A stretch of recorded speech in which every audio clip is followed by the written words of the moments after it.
Namaste and welcome to today's episode. Pre menstrual syndrome PMS एक ऐसा phenomena जो बहुत फीमेल्स को होता है और बहुत पेनफुल होता है, बहुत प्रॉब्लम्स आती हैं। तो आज हम समझना चाहेंगे कि ये PMS का रूट कॉज क्या है, बिकॉज अगर आप उस रूट कॉज को समझ पाओगे तो आप वो स्टेप्स ले पाओगे कि आप उसको फिक्स कर सको ना। PMS यूजली आपके जो मंथली साइकिल होती है उससे एक हफ्ता 6 दिन 8 दिन पहले शुरू होता है और 6-7 दिन के बाद आपका मंथली साइकिल हो जाता है। देन 4 to 5 डेज के बाद आपका नेक्स्ट साइकिल शुरू हो जाता है। तो उसको समझने के लिए पहले समझना पड़ेगा कि मंथली साइकिल होती कैसे है। तो यूजली नॉर्मल सिनेरियो में मंथली साइकिल इज़ 28 डेज की होती है। उसको अगर आपको डिवाइड करना है तो first 14 days means day 1 of your cycle से डे 14 एंड डे 15 से डे 28। इसको दो फेज होते हैं। पहला फेज को बोलते हैं फॉलिकुलर फेज और दूसरे फेज को बोलते हैं ल्यूटेल फेज। अब इन दोनों फेज के अंदर भी अगर हम उसको 7-7 दिन में डिवाइड कर दें, so means 0 to 7, 8 to 15, 15 to 21 and 21 to 28। तो जो डे 21 होता है वहाँ से आपके PMS के सिम्टम शुरू होते हैं। So it is day 21 to day 28 and then you if you don't conceive then you go into your monthly cycle, and then this cycle continues till the time you reach a menopause stage. अब PMS का pen क्यों होता है? कुछ लोगों में mild होता है, कुछ में मॉडरेट होता है, कुछ में बहुत एक्सेसिव होता है। सो मच सो कि इतने क्रैम्प्स, इतनी प्रॉब्लम कि they have to take painkillers, they vomit, they have lot of mood swings and बहुत of problems. So one, you have to understand it's a natural phenomena. Okay, हमारे female body में दो main hormones होते हैं, sex hormones. One is estrogen, one is progesterone.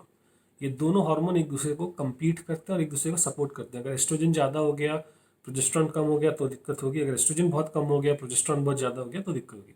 तो ये दोनों एक दूसरे को बैलेंस करते रहते हैं। अब PMS में क्या होता है, डे 21 के बाद आपके दोनों हार्मोन गिरना शुरू कर जाते हैं। ओके, बोथ एस्ट्रोजन और प्रोजेस्ट्रॉन दोनों में फॉल आता है। आपके सिम्टम्स डिपेंड करेंगे कि आपका फॉल कितना रैपिड है, स्लो है या रैपिड फॉल है। ओके, पहला रीज़न ये होगा। दूसरा रीज़न ये होगा कि आपका एस्ट्रोजन तो नॉर्मल गिर रहा है बट आपका प्रोजेस्टेरोन बहुत ज़्यादा गिर रहा है। ओके, और तीसरा रीज़न ये हो जाएगा कि आपका प्रोजेस्टेरोन का प्रोडक्शन कम हो गया। जैसे आप पेरीमेनोपॉज के पास आते हैं, आपका प्रोजेस्टेरोन का प्रोडक्शन कम हो जाता है बट एस्ट्रोजन का प्रोडक्शन रहता है। ओके, पोस्ट मेनोपॉज ये प्रॉब्लम्स कम हो जाती हैं बिकॉज आपका प्रोजेस्टेरोन बनना बंद हो जाता है, एस्ट्रोजन ओवरीज में बनना बंद हो जाता है, लेकिन एस्ट्रोजन कहीं और बनता है। तो ये प्रॉब्लम्स काफ़ी हद तक कम हो जाती हैं। पेन और PMS वाली प्रॉब्लम नहीं रहती, लेकिन मूड स्विंग्स एंड इश्यूज थोड़े बहुत रहते हैं। ओके, अब क्या होता है कि अगर आपका प्रोजेस्टेरोन जो है या तो आपकी ओवरीज कम बना रही है, इन दैट केस आपको ओरल प्रोजेस्टेरोन, टॉपिकल प्रोजेस्टेरोन की क्रीम्स आती हैं या फूड्स होते हैं जो आपको सपोर्ट करेंगे। या आपका एस्ट्रोजन है जो बहुत ज़्यादा है, ज़्यादा प्रोड्यूस हो रहा है। रीज़न बीइंग, पहला रीज़न हो सकता है कि आप हार्मोन लेडन फूड खा रहे हैं, तो कन्वेंशनल फूड है जो कि बहुत ज़्यादा इसमें एंटीबायोटिक्स एंड हार्मोन्स होते हैं। दूसरा है कि आपका जो लिवर है वो इसको डिटॉक्सीफाई नहीं कर पा रहा है, मीन्स आपके लिवर में न्यूट्रिएंट्स कम है। तीसरा है आपका GI ट्रैक्ट जो है उसमें वो रीअब्जॉर्ब हो जा रहा है। तो जिन लोगों को कॉन्स्टिपेशन की प्रॉब्लम होती है, जिनके मोशंस ठीक नहीं होते, उनके में एस्ट्रोजन डोमिनेंस के केसेस ज़्यादा देखे जाते हैं। ये सारी चीज़ें ऐसी हैं जो आप अपने लाइफस्टाइल को फिक्स कर सकते हैं। आप अपनी लिवर हेल्थ को इम्प्रूव करिए, आप अपने GI ट्रैक्ट को इम्प्रूव करिए and you will see your PMS symptoms goes down.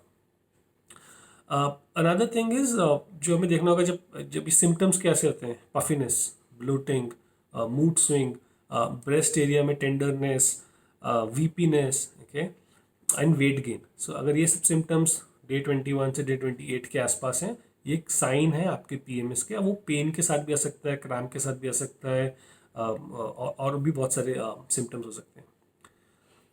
अब जब ये सिम्टम्स आते हैं तो हम क्या करते हैं, हम कुछ कंफर्ट फूड की तरफ जाते हैं। ओके, जैसे कि कॉफ़ी और caffeine, okay, high sugar food, okay, chocolate, pastries, pizzas, ये वो सब कंफर्ट फूड है जो हम खा के हमें रिलैक्स फील करते हैं, मूड अच्छा हो जाता है and we feel okay that's okay, we are doing it 1 or 2 days। But you have to understand जो हमारा डेयरी फूड है, जैसे कि आप जो भी कन्वेंशनल डेयरी आती है या उसके जो प्रोडक्ट्स होते हैं, या जो कन्वेंशनली रेज्ड नॉन वेज होता है, चाहे वो बीफ हो, चाहे वो पोल्ट्री हो, चाहे वो मीट हो, ओके, इन सब में बहुत सारे हार्मोन्स होते हैं। सेकेंड, बीपीए एक्सपोजर, जैसे कि कॉस्मेटिक्स, प्लास्टिक के अंदर स्टोर्ड फूड, माइक्रोवेव में गर्म किया हुआ खाना, ये सब बीपीए हैं जो कि आपके हार्मोन्स को, एस्ट्रोजन को बढ़ाएंगे, कम करेंगे, प्रोजेस्टेरॉन को। ओके, ट्रिक्लोसिन इन योर एंटीबैक्टीरियल, मैंने आज सुबह एक नोट भेजा था कि ट्रिक्लोसिन कैसे हमारे हार्मोन को डिसरप्ट करता है। पेस्टिसाइड्स हम यूज़ करते हैं। अब आप ये सब चीज़ें कंट्रोल नहीं कर सकते। What you can control immediately is, उन फूड्स की तरफ मत जाइए जो आपके इस सिम्टम को और बढ़ाएंगे, जो कि है high amount of sugar, okay, refined carbohydrate, caffeine, okay. जब भी मूड स्विंग्स होते हैं, यही 3 फूड कैटेगरीज सबसे जल्दी ली जाती हैं, बिकॉज ये इंस्टेंट रिलीफ दिलाती हैं, बट ये आपके कंडीशन को over a period of time बहुत ज़्यादा और डाउनवर्ड स्पाइरल में लेके जाएंगी। ओके, सेकेंड रीज़न, जिन फीमेल्स का बॉडी फैट परसेंटेज ज़्यादा होता है उनको ये पीएमएस पेन और ये एस्ट्रोजन डोमिनेंस के केसेस ज़्यादा होते हैं, बिकॉज हमारा जो बॉडी फैट होता है वो भी एस्ट्रोजन बनाता है। सो हमारा एस्ट्रोजन हमारी ओवरीज के अलावा बॉडी फैट में भी बनता है। So you have to work on reducing your body fat. अब बॉडी फैट रिड्यूस होने का मतलब ये नहीं है कि आपका वेट कम हो गया तो बॉडी फैट कम हो गया। Body fat is different, okay. So may be आपका वेट वहीं का वहीं रहेगा एक्सरसाइज करने से, बट आपका मसल मास बढ़ेगा एंड फैट परसेंटेज को नीचे हो जाएगा। सो डोंट लिंक कि if I reducing weight you are reducing your body fat, okay. Body ऐसे काम नहीं करती है, okay. What you have to also look at is, कुछ लोग जब इराटिक साइकिल या पीएमएस होते हैं, जो मूड स्विंग्स होते हैं, तो वो कंफर्ट फूड को ज़्यादा खाते हैं versus eating food that will help you. Now what are the foods that will help you? Magnesium, okay, so any food which has got a lot of magnesium in it will be helping you. Removing of dairy food in your diet will help you. Ground flax seeds will help you. B vitamins will help you. DIM एक supplement होता है, that will help you, but again taking DIM and other supplements you should do it under a expert advice or your medical care facilitated provider. Don't do it on your own.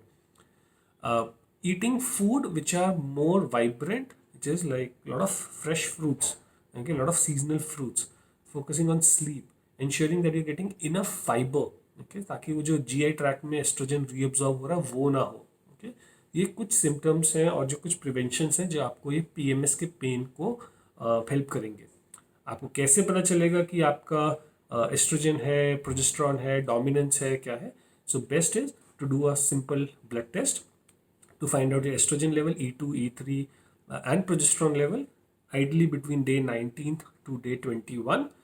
Day 1 being your first day of your menstrual flow. Get your test done, you'll get to know your balance. If the balance is imbalanced correctly, you need to make some slightly smaller lifestyle changes, and within 1 or 2 months you'll see this is helping you to get this relief from the pain, okay। simple terms, you don't have to rely on painkillers because painkillers आपके GI tract को और compromise करेंगे और intestinal परमिटी बढ़ेगी and और दिक्कतें आपको life में बढ़ेंगी। मैं एक लिंक डाल दूंगा, हमने एक वीडियो किया था एस्ट्रोजन डोमिनेंस के ऊपर, वो शायद आपको बहुत हेल्पफुल हो जाएगा अगर आप उसको सुनेंगे, देखेंगे कि हम कैसे अपने एस्ट्रोजन डोमिनेंस को कंट्रोल कर सकते हैं। Have a wonderful day everyone and will catch up सून। नमस्ते।